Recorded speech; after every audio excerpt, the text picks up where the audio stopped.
Hello everybody, just coming up to midnight now, going into the 15th of September here in the UK. The latest view from Zoom Earth, very colourful picture we have here.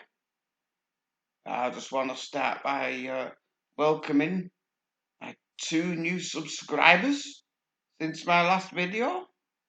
Welcome to the Doomosphere. Right, before I get into what I want to cover, let's get the old cow fart report out the way, shall we? Everyone knows that frozen peas are as fresh as the moment the pod went pop. But what about frozen meat? Is that as fresh as the moment the cow went?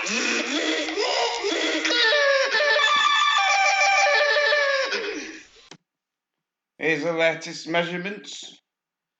Still climbing, but not quite as steep. This is the last 12 months of my measurements, and it's about 11 parts per billion higher than what it was 12 months ago. This is in the lower atmosphere from the ground up to 300 millibars.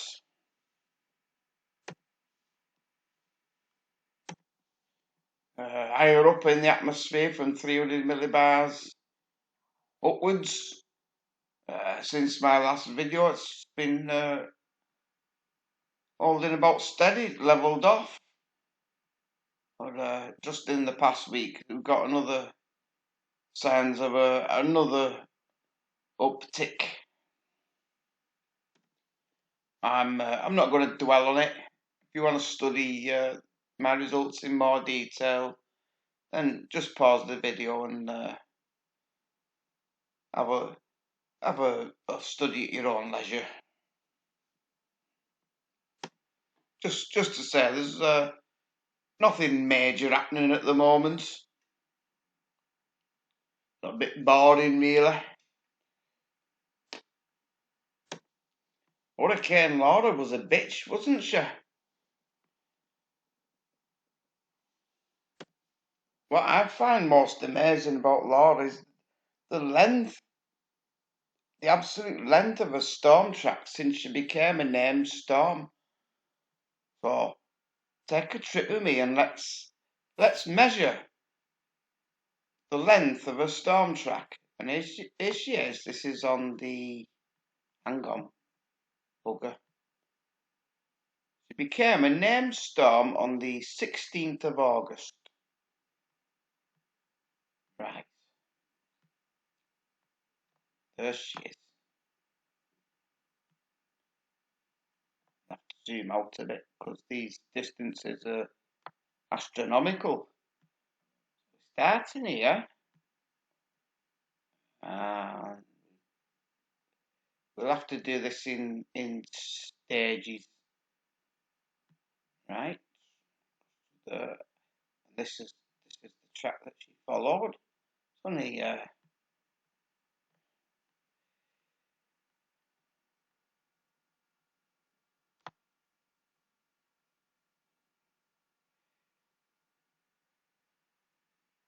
think I've fucked up. Hang on, bear with. I had this all planned out, but there's that many storms all crossing each other. It's a bit confusing. Let's try again.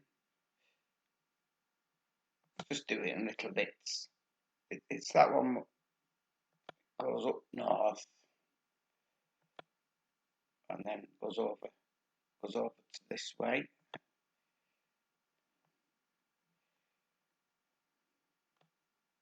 Over Cuba. To the Gulf. Up here. Now, this is only approximations. Give you some idea of what distance it was a storm for.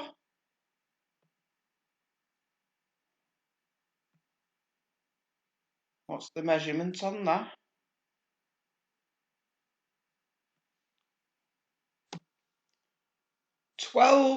12,000, in excess of 12,000 kilometres from when it became a named storm, across the Atlantic, up the Gulf, across the States, into the North Atlantic. 12,000 kilometres long before it dissipated on the 1st of September. Wow. Now then, anyone that's been following me since I started doing videos, or even perhaps since before I started doing videos, will know that I've marked down Lombok, Mount Rinjani, as a possible contender for the next big volcanic superblast to go off that will affect the world's climate. And back on September the 9th, just less than a week ago, we had a hot spot right next to the crater. And if we fast forward to this minute at the time of recording the video, we have hot spots around on the flanks. That was yesterday. We had the hot spot near the crater, and now the hot spots are appearing on the flanks.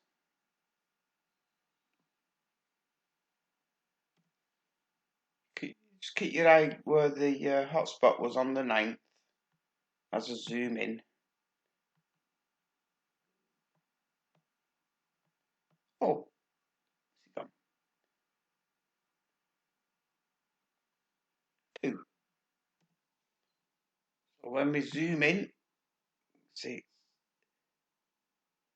just here.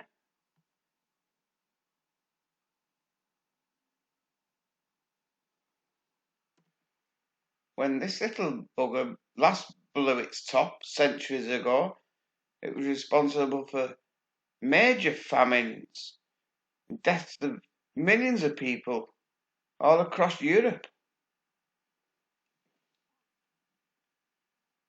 So is this the one? Is this the one that's going to go off? Because one of them is. Here on typing webcams volcano discovery, you can take a closer look at practically every active or dormant volcano there is in the world. So we're going to take a look at Rinjani. Here we are. And all details of all the latest activities. So you can do this for any volcano. Satellite data refreshed every 3 hours. And it shows you if there's any hot spots. It doesn't look to be any at the moment. Recent seismic activity. Let's click on that. Oh, hang on. I'm used to doing this on my phone, not on my laptop. Let's see. Yeah. We had a spike in activity in August. It dropped down. Like we had a recent increase. There's the latest earthquakes just in the last couple of days. I think this was a magnitude 4, 10-kilometre depth, and we had a couple of smaller ones. This one looks like it's in the magma chamber. There's definitely some signs of activity on Lombok. Let's take a look at the latest news on the British Bollocks Company.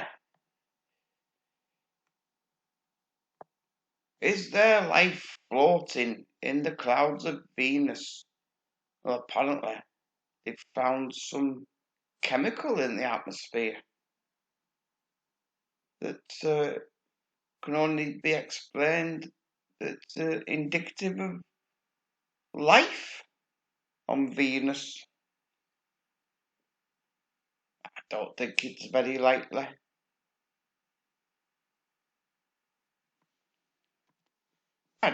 I think it's more likely that aliens have pumped these molecules into Venus's atmosphere just to tantalise us and have a laugh at us.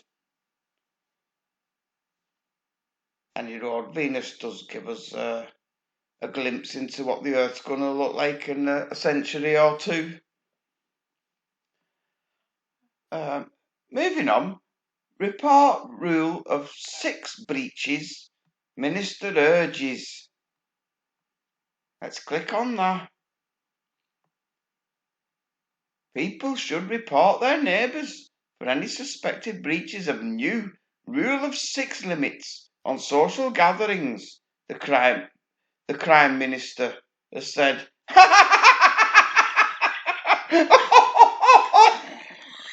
Oh, hang on!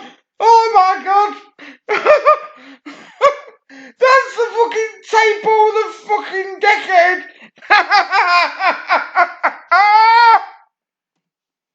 Oh, I've had a chance to calm down now and actually read what it says. It's not Boris that said this. Boris is the Prime Minister, but he has a Minister for Crime called Kit Malthouse. It was urged residents to pass on details of suspected law breaking through non-emergency numbers. So they want you to grass on your neighbours. Because they've had 2,000 and odd confirmed cases. But we've only had 9 deaths, which were reported within 28 days of a positive test. Which means they might have had COVID and died of something else. 9! And they're trying to lock us down again. Nope. They won't be locking me down. I'm sorry to say. Crime Minister Boris Johnson. Oh, dearie me. I know my viewers are all wide awake, but the rest of the world's just got to open their eyes to this pandemic corona panic crap. It's trying to put the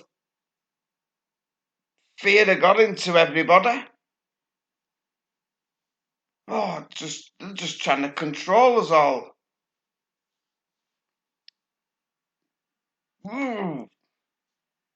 Cunt. Have you any idea how successful censorship is on TV? Don't know the answer? Successful, isn't it?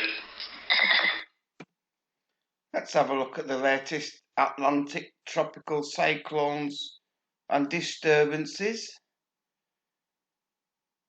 Of course, Sally's the main concern.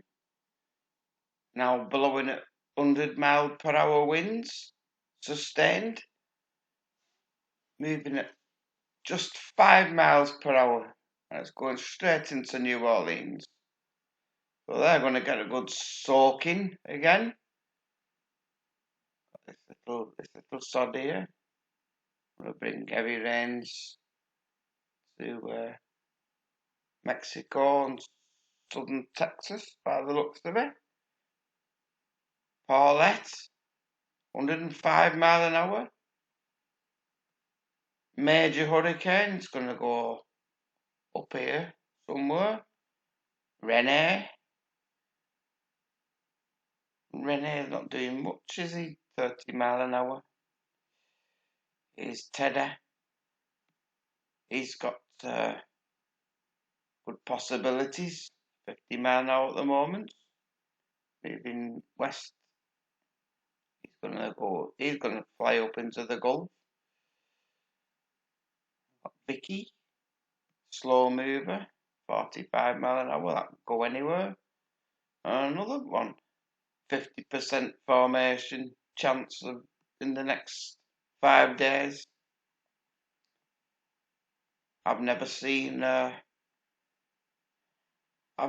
anything like this. 1, 2, 3, 4, 5, 6, 7 cyclones and disturbances. They've obviously not been listening to the Prime Minister. You're only allowed to gather in groups of 6. I'm gonna grass them up. They're breaking the law. How dare 7 of them congregate in the same area at the same time? That's an illegal storm gathering. They're only allowed 6 at a time. Terrible. Warning! Warning! Bullshitter alert! Bullshitter alert! Over now to the Navy site. Sea ice thickness last 30 days.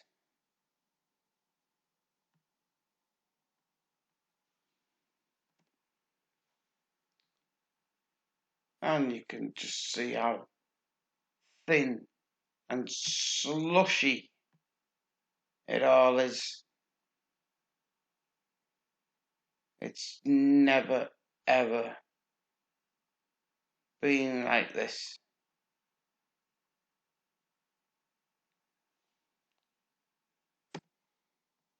I'm telling you now, they're lying to us. This is not an accurate representation of the sea ice thickness in the Arctic today. It isn't. Now this article's about a month old, but I want to read it because it gives a great description of what the weather's been like in the UK over the past 12 months or so. UK facing worst wheat harvest since the 1980s, says Farmers Union. Yields could be down by a third as extreme weather hits crops. The UK's wheat harvest is likely to be down markedly this year, according to the National Farmers Union, capping a tumultuous year for British farming after consecutive seasons of extreme weather. Yields could be down by about a third, with the worst harvest. Yields are down, and this looks like the lowest harvest in about 30 years. The quality seems variable, but we won't know what we're looking at until it's all in. Good growing conditions over the summer, when about half the wheat harvest was brought in across the country, ended for many regions in the past week with severe thunderstorms following the mini heatwave, which saw the longest period of temperatures over 34°C, 93 Fahrenheit, since records began in 1961. But the problems with the harvest started at the beginning of the year. Spring was the sunniest since measurements began. It was drier than usual. It followed the wettest February on record. Storms Kira and Dennis battered many regions of the UK in the early and middle of the month, causing widespread flooding following Storm Jorge at the end. Jorge, Jorge, Jorge. The ground was already wet in many areas after the sodden winter, and the further downpours seen in February left many farmers unable to plant seeds and a poor start to the growing season for many. All of that was followed by a dry spring that meant germination was difficult and in many places delayed.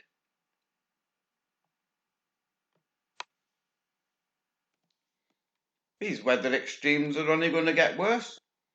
There probably won't be a harvest at all next year. And the nuclear powers have just denied rumors that the world's waters are being polluted by nuclear waste. They say that the pollution is being caused not by them, but by all the dead fish. Right, I'm going to finish off this article from Mad Scientist. Elon Musk demonstrated a Neuralink brain implant in a live pig.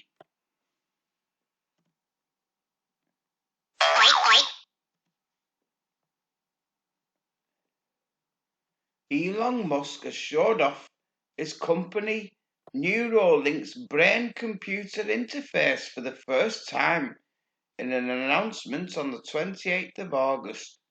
Neuralink unveiled prototypes of its device and showed off pigs that had had the devices implanted in their brains. The device resembles a coin with extremely thin wires coming from one side of it. It is designed to be implanted in the skull, with the wires embedded a few millimeters into the surface of the brain. Those wires can then detect when neurons are firing or emit their own electrical signals to make the neurons fire. Musk showed a video of neurons responding to the electrodes. Eventually, the hope is that these small devices will be able to both read and write neuron signals, helping with medical problems that originate in the brain and spine, and maybe even allowing humans to integrate computers into their brains in the distant future, Musk said. The Neuralink team trotted out 3 pigs to demonstrate the device. The first, named Joyce, had no implants, and the second, named Gertrude, had an implant that monitored neurons in her snout.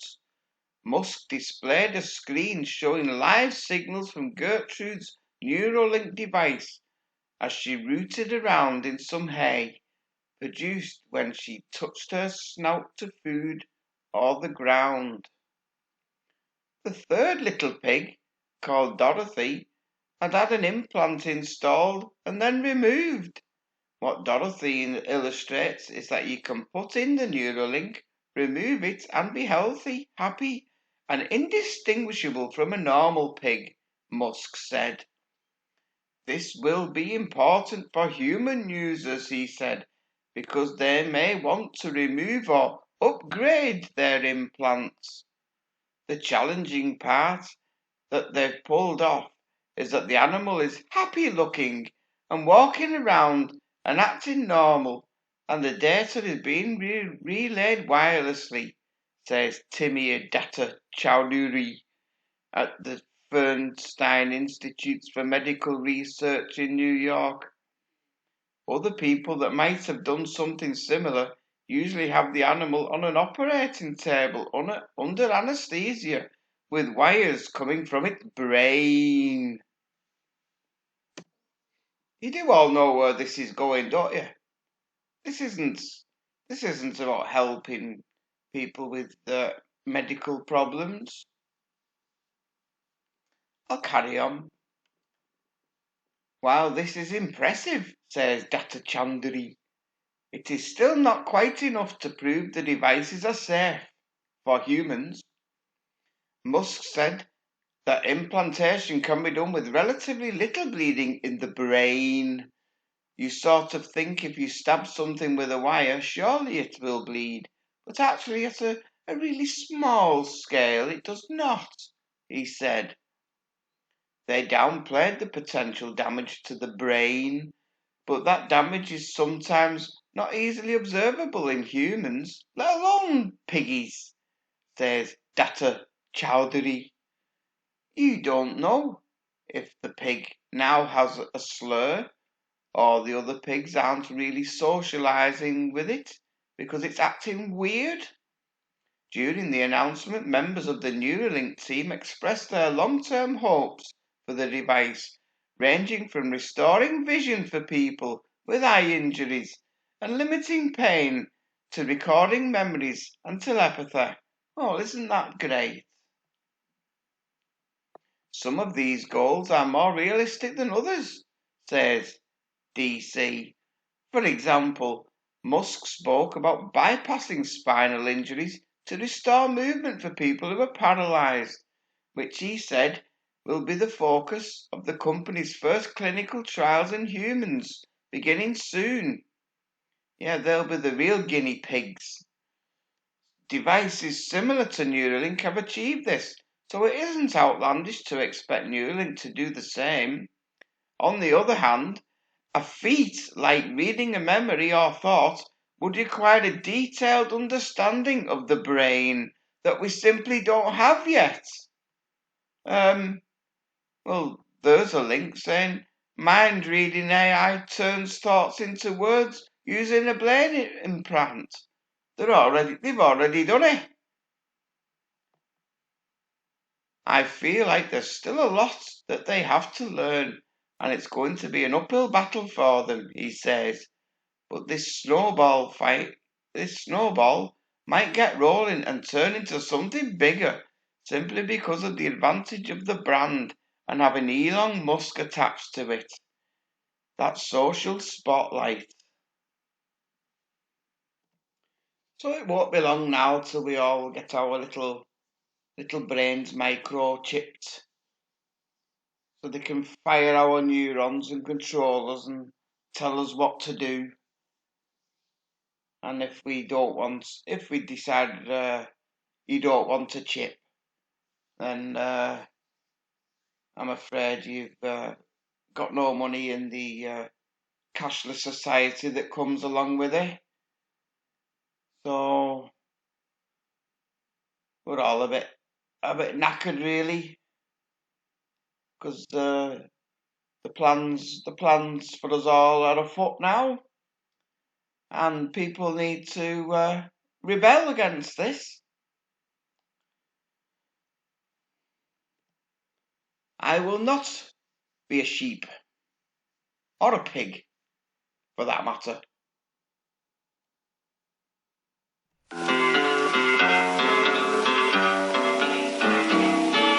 I don't want to set the world on fire.